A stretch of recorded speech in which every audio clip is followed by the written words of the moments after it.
Welcome to the Fire Rescue Wellness Podcast Spotlight, where we revisit take-home messages and shine a light on previous FRW podcasts in 10 minutes or less. I'm Lex, AZ's right and left-hand woman, and I churn out these mini episodes for her.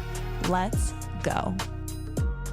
And Vince didn't take no for an answer. Vince is a relentless, and I like that. But, I think I have some information to share, and I have a unique opportunity. I know probably the coolest people in the world and the preeminent experts in health and wellness, and for some reason, they're willing to share with me and to stay in contact with me, so I feel pretty lucky.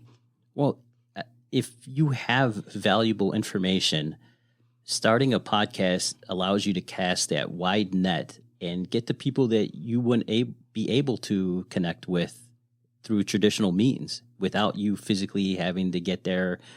And it allows you to reach a bigger audience than you normally would.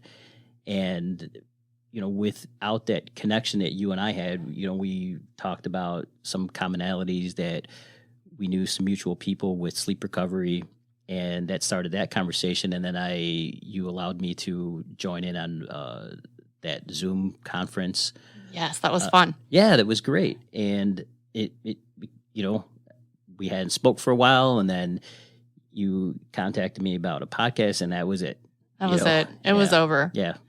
Well, and my friend Shantae, she's the movement maestro on Instagram. She and I met, I think it was 2015, fast friends. I consider her a true mentor. And Shantae says she's a big Instagram person. But she says, here's the thing, Annette, you don't own that platform. They can do whatever they want. They can just shut that down. And if you don't have your people on an email list or a way to connect with them or a podcast, Shantae also talked to me about the podcast. I don't remember when that was.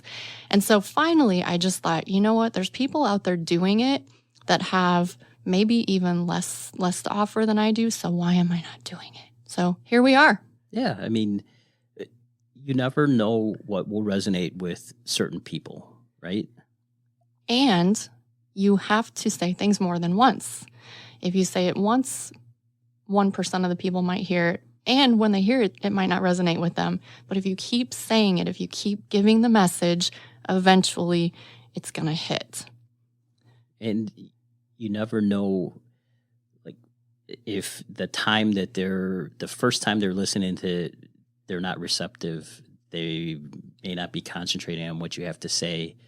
The second time, maybe, but by the time you get to the fourth and fifth time, it's been so reinforced that now their brain actually, by default, starts to absorb that information.